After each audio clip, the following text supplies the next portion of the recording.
今天我们来说《西游记》中那个神秘的六耳猕猴。在唐僧师徒取经途中经历的981难中，最让孙悟空伤脑筋的，应该就是遭遇六耳猕猴的那一难。这一难不仅最后诉诸如来佛祖才得以解决，而且更是留下了许多的谜题和猜想。那么这个六耳猕猴究竟是何方神圣，居然让神通盖世的孙悟空，甚至南海观世音菩萨都无可奈何呢？故事还要从《西游记》小说的第57回六耳猕猴的出现开始说起。《西游记》第56回中，悟空打死了拦路的强盗头目，引起唐僧对他杀身的不满。紧接着在老杨家借宿时，老杨的儿子要替强盗头目报仇，结果毫无悬念的又被悟空打死。唐僧忍无可忍的念起了紧箍咒，逼走了悟空。第57回六耳猕猴登场了，他变成悟空模样送水给唐僧解渴，在遭到唐僧拒绝后恼羞成怒，骂道：你这个狠心的泼秃，十分见我！抡起铁棒将唐僧打昏在地。从这个细节可以看出，能够和孙悟空打得不分胜负的六耳猕猴，在打了柔弱的唐僧一棒之后，后者居然只是被打昏，可见六耳猕猴是手下留情的，其中的原因后面会说到。如果六耳猕猴只是一只普通的妖猴，那么唐僧被打昏之后，摆在他眼前的就是一顿豪华的长生不老自助餐。但这只猴子对唐僧肉显然并不感兴趣，却夺了取经人的包袱，架上筋斗云，不知去向。至于为什么要拿走包袱，后来他对沙僧的一番话可谓透露了心声。原文是这么说的：我打唐僧抢行李，不因我不上西方，亦不因我爱居此地。我今熟读了牒文，我自己上西方拜佛求经，送上东土，我独成功，叫那南瞻部洲人立我为祖，万代传名也。原来这六耳猕猴还有独自去取真经，扬名立万的远大志向。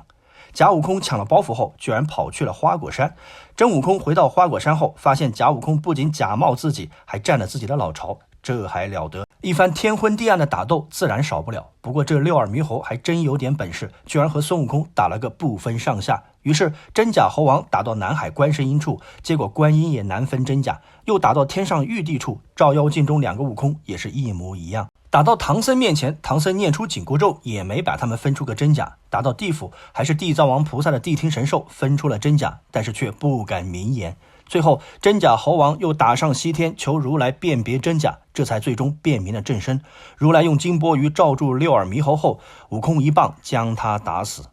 六耳猕猴是死了，但是却留下了一大堆的疑问。六耳猕猴来自哪里，又有什么身世？他抢了包袱后，为什么去了最有可能遇到真悟空的花果山？地藏王菩萨的谛听神兽既然分出了真假，为什么却不敢明说？如来所说的一番话中，是否又透露了六耳猕猴背后的玄机呢？六耳猕猴是神魔小说《西游记》首创的角色，在之前的华夏神话中并没有关于他的记载。按照《西游记》中如来的说辞，六耳猕猴是混世四猴之一，他既不属于五仙，也不属于五虫，与灵明石猴、赤尻马猴、通臂猿猴一起被称为混世四猴。如来说，六耳猕猴善灵音，能察理，知前后，万物皆明，不仅通晓过去未来，还能知道千里之外发生的事情。《西游记》的原文中，如来对于六耳猕猴身份的揭发，并没有用肯定无疑的表达，而只是说我观假悟空乃六耳猕猴也。翻译过来就是依我看，假悟空是六耳猕猴。这显然是一种非常主观的语气。实际上，如来对六耳猕猴的描述与假悟空的所作所为之间有不少明显矛盾的地方。其一，六耳猕猴打晕唐僧，拿走包袱，跑到花果山，把猴子猴孙变成假的唐僧、八戒和沙僧，企图组建一个假的取经团队，拿着通关文牒去西天取经，这可谓是一个逻辑不通的无厘头行为。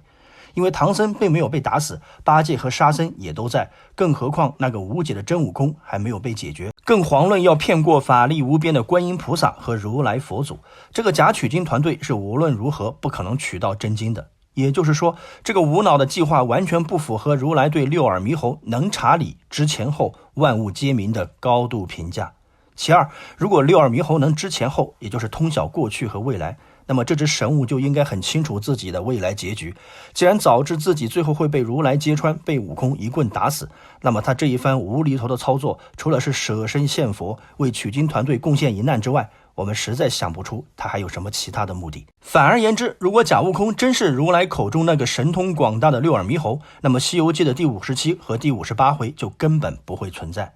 六耳猕猴并非简单六只耳朵猕猴的意思，所谓六耳其实还另有深意。一个人有两只耳朵，两个人就有四只耳朵，那么六只耳朵就意味出现了第三个人。所以六耳还有除当事双方之外的第三者、外来介入者的意思。这种表达方法早在《西游记》诞生之前就已经存在了，比如南宋普济和尚所编《五灯会元》卷3中就有马祖打了法会禅师一巴掌，说道六耳不同谋，意思就是当时有第三人在场，无法保密，不足以谋事。元旦关汉卿的蝴蝶梦中也有三人误大事，六耳不通谋之语，也是上述同样的意思。到了后来甚至有了六耳不传道的说法，既有第三者在场，则不能传授宗教教义的真谛，六耳也逐渐变成了代指有碍传道的外在客体。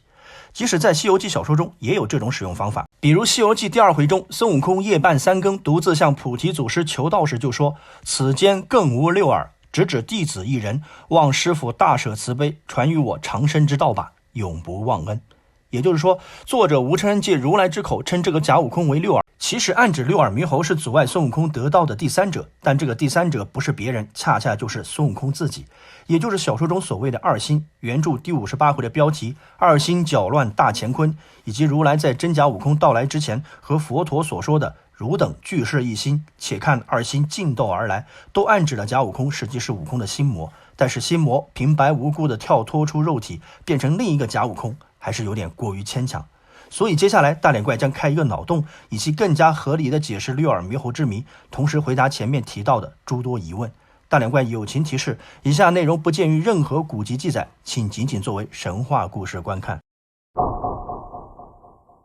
西游记的原文在描写所谓的六耳猕猴初次登场时是这么说的：忽听得一声响亮，唬得长老欠身看处，原来是孙行者跪在路边，双手捧着一个瓷杯道：“师傅，没有老孙，你连水也不能够嘞。这一杯好凉水，你且吃口水解渴，待我再去化斋。”哪成想唐僧并不领情，孙行者这才翻脸打昏了师傅，拿走了包袱。假如这个孙行者就是六耳猕猴，如果他早就计划好要拿走通关文牒，假冒取经队伍，以六耳猕猴的手段和本事，又何必上前讨好唐僧呢？再者，如果他真想替唐僧去西天取经，打死唐僧不是更优选择吗？要想解释这些逻辑上的硬伤，答案只有一个：打昏唐僧的就是孙悟空本尊。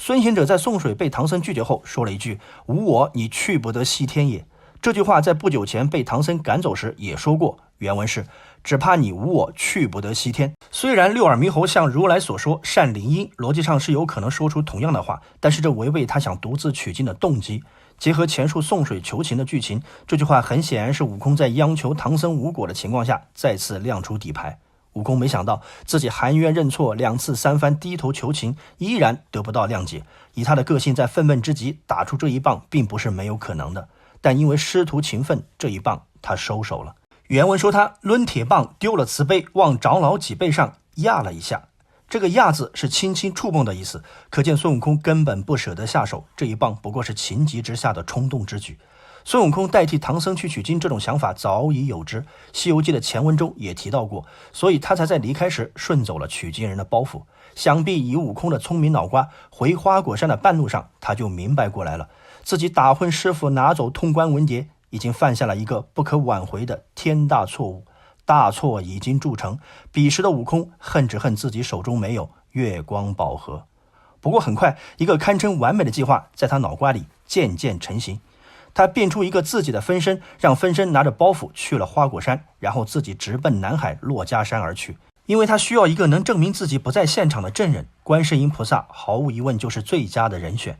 沙僧回来后得知打昏唐僧的是大师兄，于是直奔花果山找悟空理论。不过他见到的那位不过是悟空的分身，真正的孙悟空这会儿正在观音菩萨面前诉苦呢。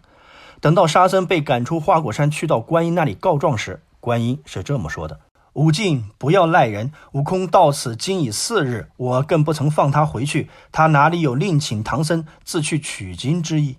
听到这话，一旁的悟空彼时想必心里已经乐开了花，计划最关键的第一步已经成功，接下来要做的就是除掉那个替自己背锅的分身。于是他和沙悟净一起赶回了花果山，准备去结果那个假悟空。但是计划中的一个致命的漏洞很快就将出现。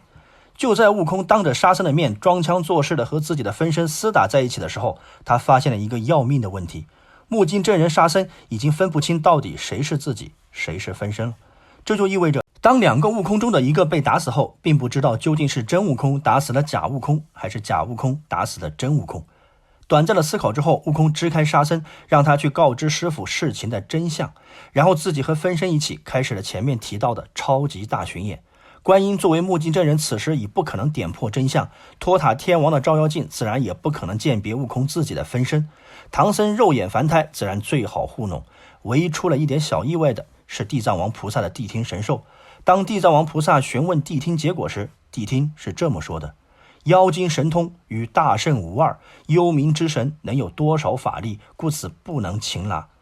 如果谛听揭穿了悟空的计划，翻脸的悟空的确没有人能拦得住，地府势必会被搅个天翻地覆，这个恶人他做不得也做不起。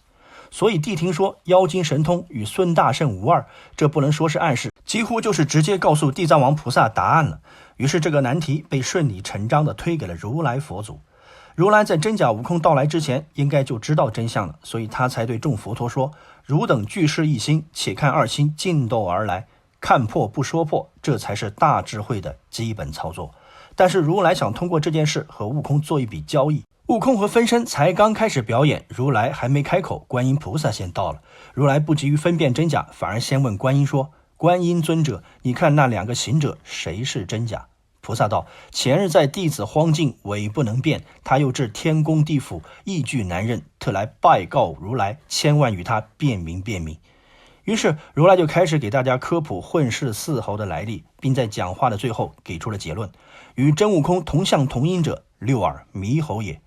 悟空等的就是这个机会，他让分身假装被揭穿，慌忙变成蜜蜂想要逃走，结果被如来的金钵盂盖了个正着。接下来就是开盲盒的时间了。如来的意思再明白不过了，我已经说他是六耳猕猴，悟空你自己看着办吧。聪明如悟空者心领神会，让金钵盂里的分身赶紧变成了一只六耳猕猴。盲盒打开，掌声四起。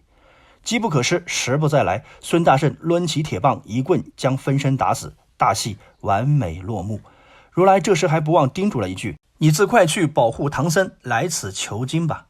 悟空自然对如来的用意心领神会，野性自由不受拘束的心魔是阻碍自己得道成佛的六耳，只有打死六耳，消灭心魔，才能取得真经，修成正果。如来的不揭穿给了悟空一个自我救赎的台阶，悟空的心领神会还了如来一个专心护送取经人的斗战胜佛，这又何尝不是另一种意义上的大圣归来呢？以上就是本期视频的全部内容。喜欢上古神话故事的朋友们，可以关注我的上古神话那些事系列文章和视频。我是只说自己观点的大脸怪，谢谢您的观看，再见。